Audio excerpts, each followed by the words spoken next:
जय स्वामीनारायण। भगवान स्वामीनारायण के वचनामृत उपोद्घात।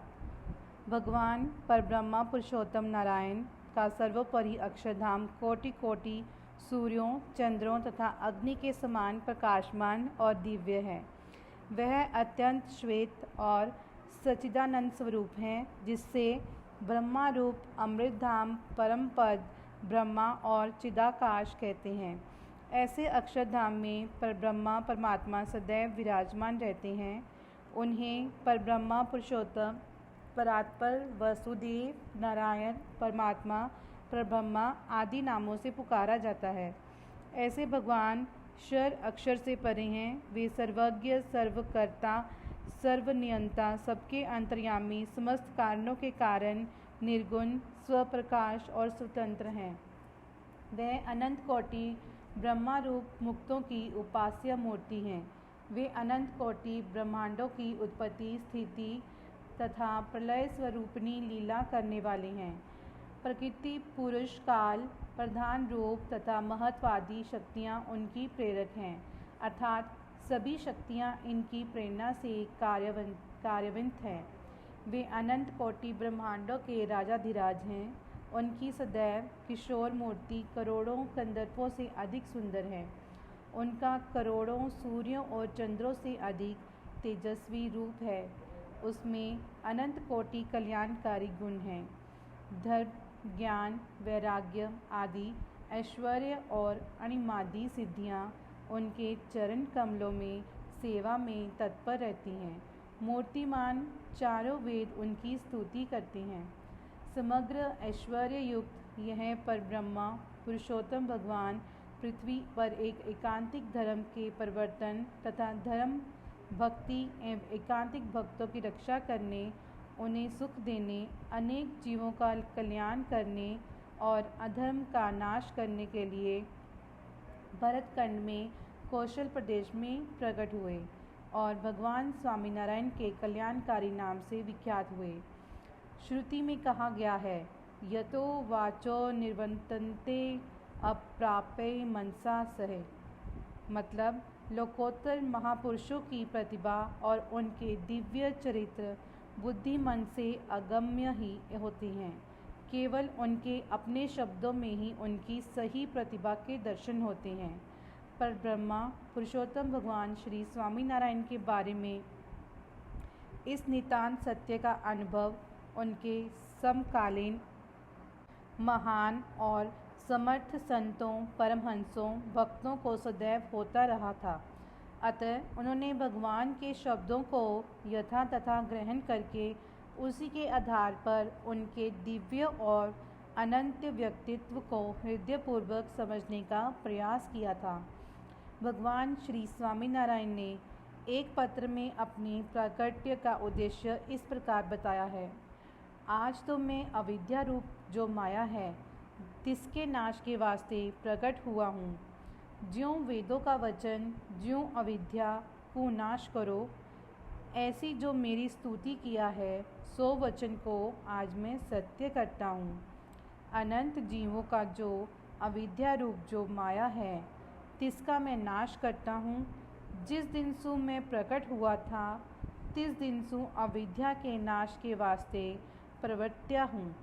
आज तो मेरा प्रयोजन यही है, ज्यों अविद्या को नाश करना, जीव को ब्रह्मा रूप करना।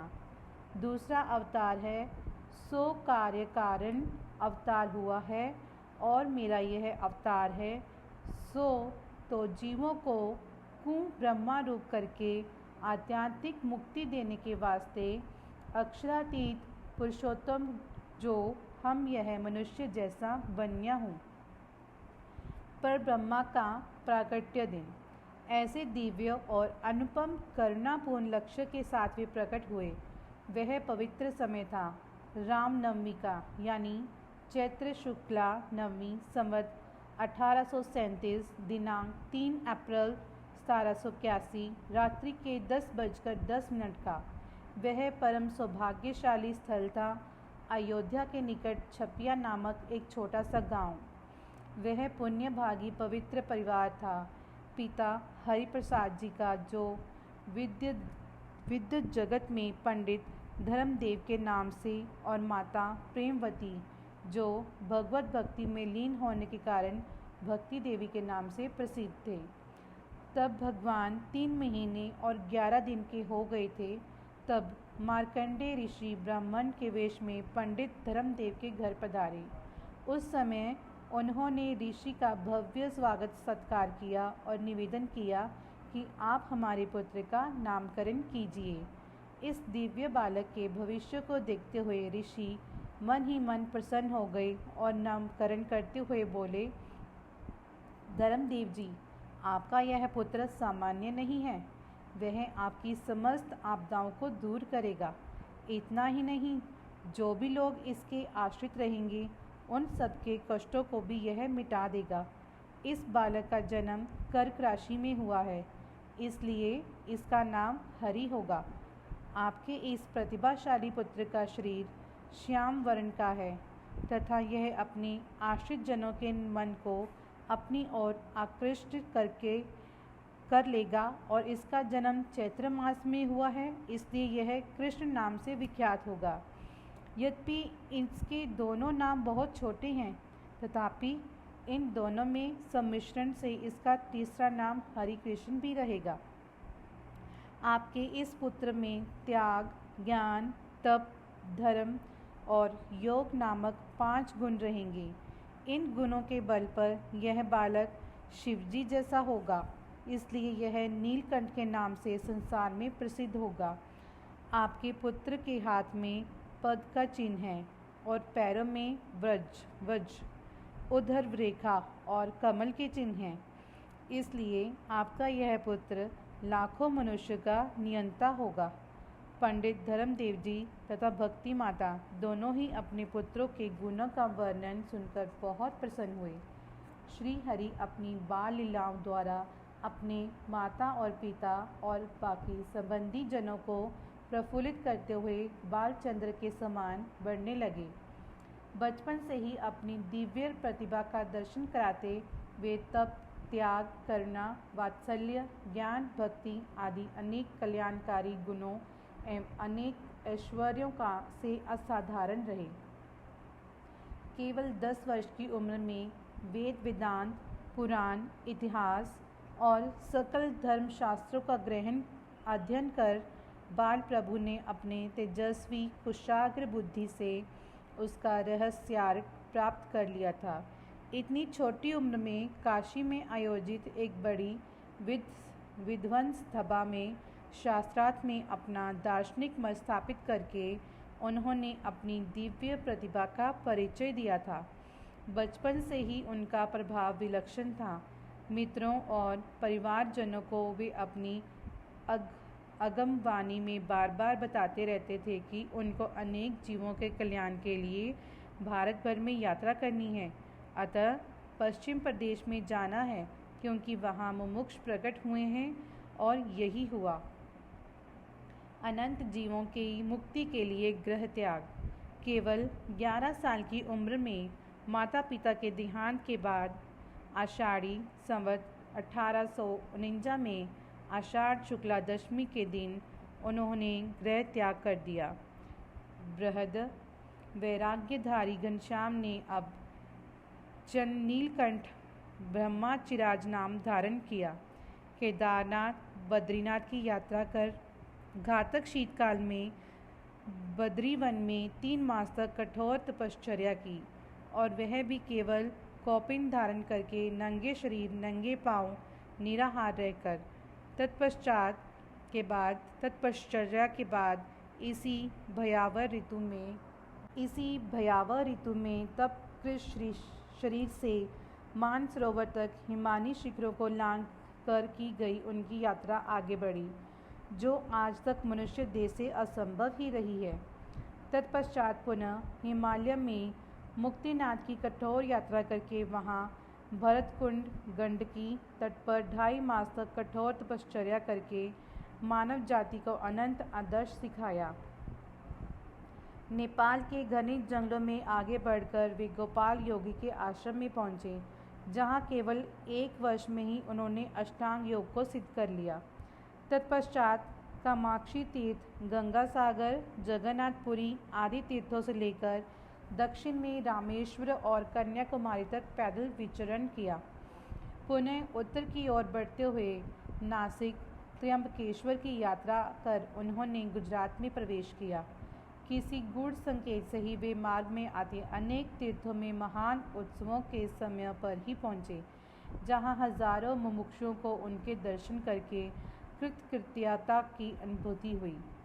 श्री नीलकंठ प्रभु ने मार्ग में अनेक तीर्थों को तीर्थत्व प्रदान किया, मठों आश्रमों को परिशुद्ध किया, असुरों के आसुरी तत्वों को अपने दिव्य प्रभाव से नष्ट किया, असंख्य तपस्वियों साधकों को उनकी तपश्चर्या का फल प्रदान किया, अपना साक्षात्कार करा के उनकी साधना की पूर्णाहुति कराई और असंख्य पथभ्रष्ट मुमुक्षुओं को सही अध्यात्म मार्ग सिखाया।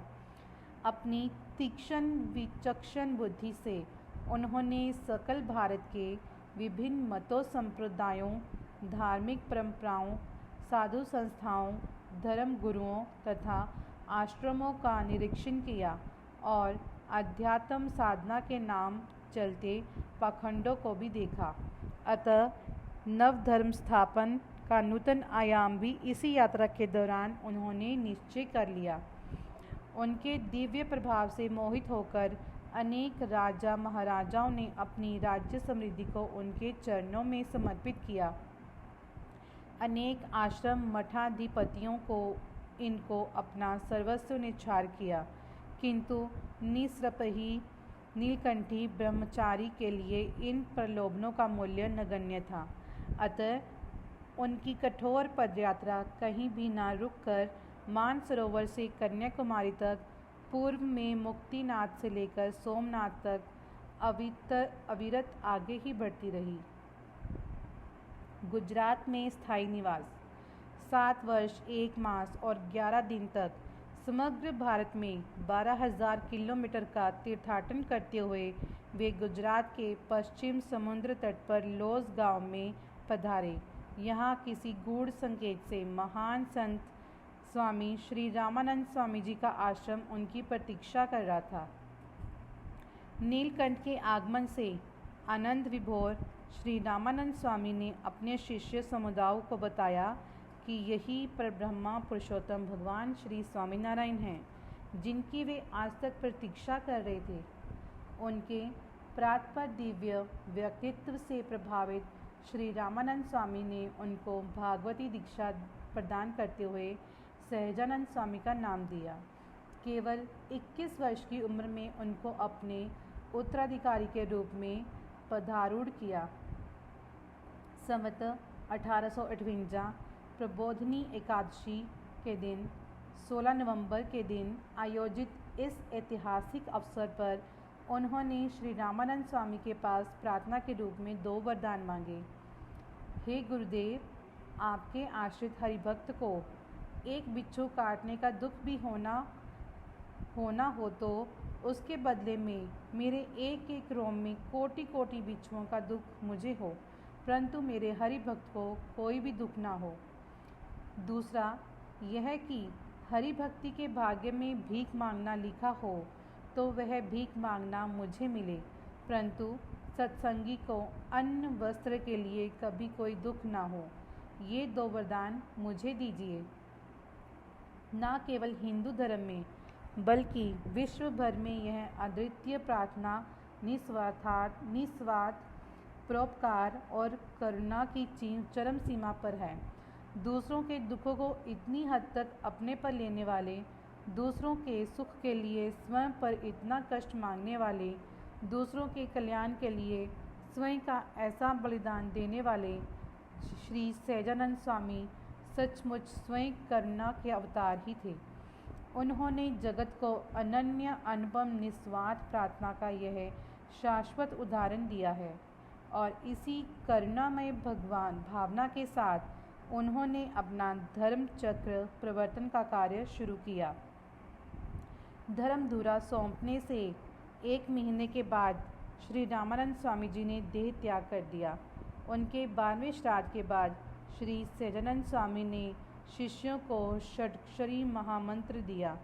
स्वामी नारायण, स्वामी और नारायण यानी ब्रह्मा और परब्रह्मा की विभावना देता। यही मंत्र आगे चलकर भगवान के एक नाम के रूप में पर्यायवाची बन गया, जो भगवान श्री स्वामीनारायण के रूप पे आधारित हुए। अवतार कार्य प्रारंभ।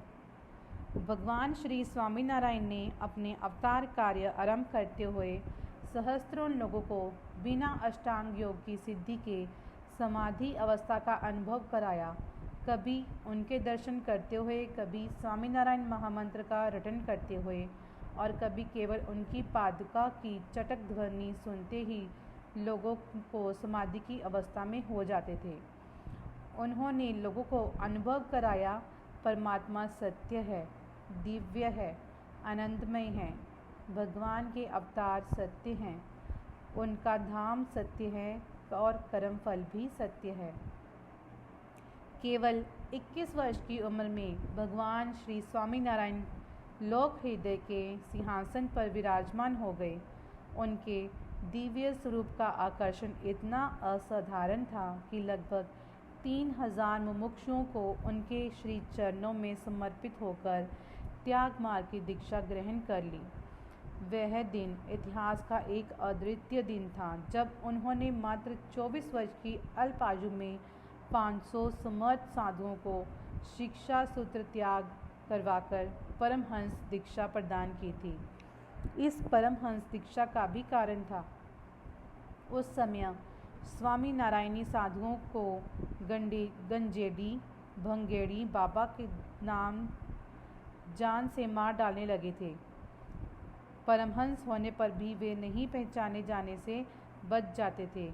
इन परमहंसों में कई ऐसे भी थे जो राजाओं, सामंतों और जमींदारों घरानों से जुड़े हुए थे। अपने इन शिष्य संतों के लिए भगवान ने पंचवर्तमान का आदेश दिया। नैष्ठिक, अष्टांग ब्रह्मचार्य व्रत का पालन, मतलब निष्काम, लोभ वृत्ति का त्याग, निर्लोभ, अमानिता, निर्माण, निसर्पिहिता, निस्नेह और निस्वाद, मतलब स्वाद रहित भोजन। भगवान के आदेशानुसार इन संतों ने अपने विशुद्ध चरित्र, व्यापक उपदेशों और समाज की निस्वार्थ सेवा द्वारा समाज के नैतिक और आध्यात्मिक उत्थान का अद्वितीय कार्य किया। 18वीं सदी का वह युग भारतीय इतिहास का अंधकार युग था। भगवान श्री स्वामीनारायण के युग कार्य से पश्चिम क्षेत्र में अज्ञान अंधकार दूर होने लगा। बिना शास्त्रों के उन्होंने क्रांति करके अनेक डाकू लुटेरों का जीवन परिवर्तन किया।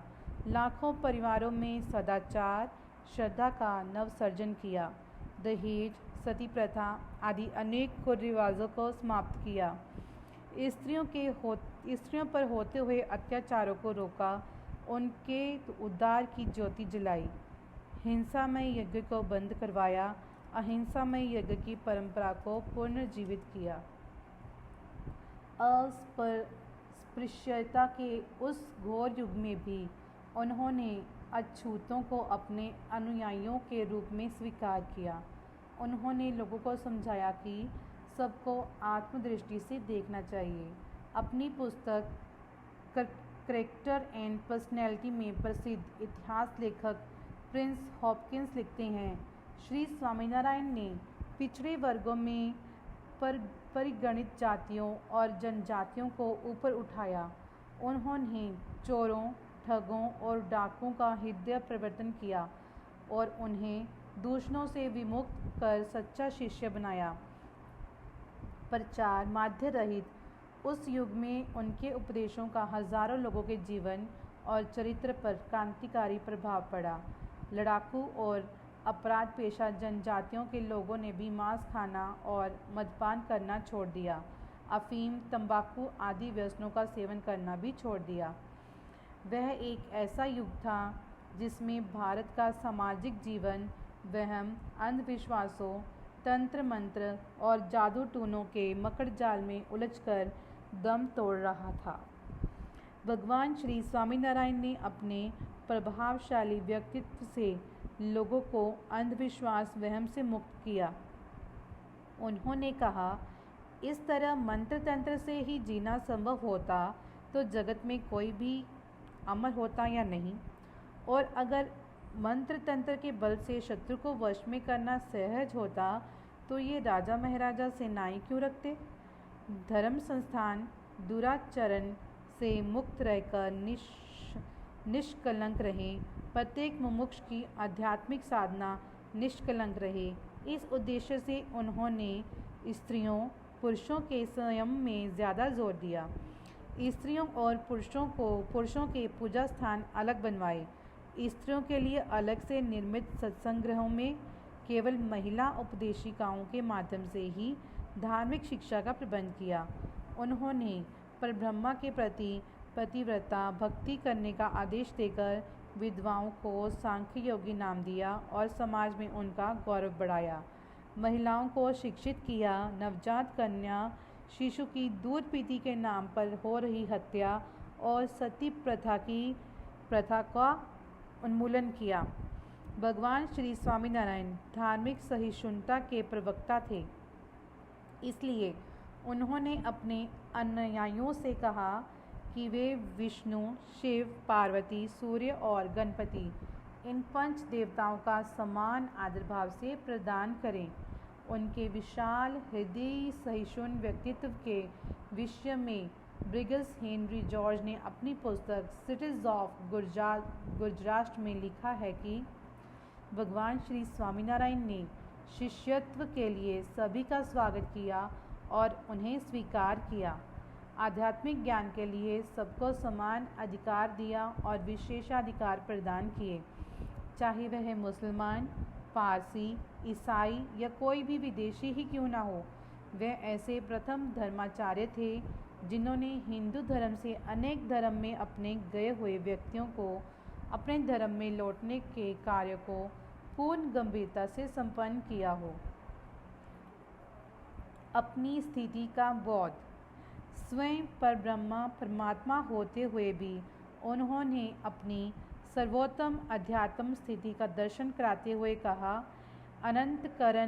अंतकरण के भावों को मैं इस प्रकार पकड़ लेता हूँ जिस तरह सिंह बकरे को अपने पंजों में जकड़ लेता है, परंतु दूसरों को यह दिखाई नहीं पड़ता। मन पर उनका संयम क्षणिक नहीं था, किंतु जीवन भर का और स्वतः सिद्ध था। वे कहते हैं, जिस दिन से हमने जन्म लिया है उस दिन से लेकर आज तक हमें किसी भी दिन जागृत अथवा स्वप्नावस्था में द्रव्य या स्त्री के संबंध में किसी भी प्रकार का अशुभ संकल्प हुआ हो तो इन समस्त परमहंसों की सौगंध है। वे अपने मन का समत्व व्यक्त करते हुए कहते हैं, मुझे तो अच्छे पंच विषय हो अथवा बुरे पंच विषय दोनों में सम्मान भाव ही रहता है। मेरे लिए राजा और रंग तथा त्रिलोक का राज्य शासन हो या भिक्षा मांगकर खाना अथवा हाथी के होदे पर बैठना हो या पैदल चलना, सब कुछ एक समान ही है। अपनी इस उच्च स्थिति का कारण बतलाते हुए वे कहते हैं कि वह आत्मदर्शन की स्थिति है। भगवान श्री स्वामीनारायण का आत्मदर्शन निरंतर, सम्यक और अनादि सिद्ध है। वे कहते हैं, पहले से ही मैं आत्मा को साक्षात देखता था और अब भी देखता हूँ। वह आत्मा सूर्य के समान प्रकाशयुक्त है। मुझे अपनी समस्त इंद्रियों की क्रिया करने के बावजूद आत्मा का क्षण मात्र भी विस्मरण नहीं होता। जैसे जल में रहकर ही मछली सभी क्रियाएं करती है और उस जल का सतत अनुशीलन रहता है, वैसे ही भगवान श्री स्वामीनारायण सभी क्रियाएं आत्मस्थ होकर करते हैं। उन्हें आत्मा का निरंतर अनुशीलन था, अतः वे सभी प्रकार के भय से मुक्त थे। 11 साल की कोमल उम्र में घोर जंगल में अकेले विचरण करते हुए भगवान स्वामीनारायण को मृत्यु का भय नहीं था। वे कहते हैं कि वन में भी बड़े बड़े सर्प, सिंह, हाथी आदि अनेक प्रकार के प्राणी दिखाई पड़े, परंतु मुझे मृत्यु का तनिक भी डर नहीं लगता था। आत्मा के पूर्ण अनुभव से भगवान श्री स्वामीनारायण सम्यक्ता सद्गुण संपन्न थे, फिर भी वह अहंभाव से परे थे। वे कहते हैं, मेरे अंतकरण में अति तीव्र वैराग्य है, मुझ में जो सधर्म है और वो मैं ब्रह्मा हूँ। ऐसा जो ब्रह्म ज्ञान है उसका अहंकार मुझे किसी तरह अनुभव नहीं होता। इससे भी ऊपर जाकर वे अपने स्वरूप का बोध कराते हुए कहते हैं, भगवान सदा साकार हैं, भगवान सर्वगुण संपन्न, सर्व दोष मुक्त और सर्व सुख के निधान हैं। भगवान अति प्रकाशमय, अति सौम्य, अति मनोहर और दिव्य हैं। भगवान अपने चैतन्य रूप और तेजोमय अक्षरधाम में विराजमान है। यह बात अवश्य समझ लें कि तेज पुंज में जो मूर्ति है वे ही ये प्रत्यक्ष महाराज भगवान श्री स्वामीनारायण हैं। उनके वचनामृतों में अलौकिक चरणों में हजारों संतों और लाखों भक्तों ने उनके परमात्म स्वरूप का दिव्य अनुभव किया था। साक्षात ब्रह्मा के दिव्य अस्तित्व की अपनी अनुभूति और उनके दिव्य स्वरूप का वर्णन उनके समकालीन संतों ने अपने अनेक ग्रंथों एवं भक्ति काव्यों में अनेक प्रकार से किया है। जय श्री स्वामीनारायण।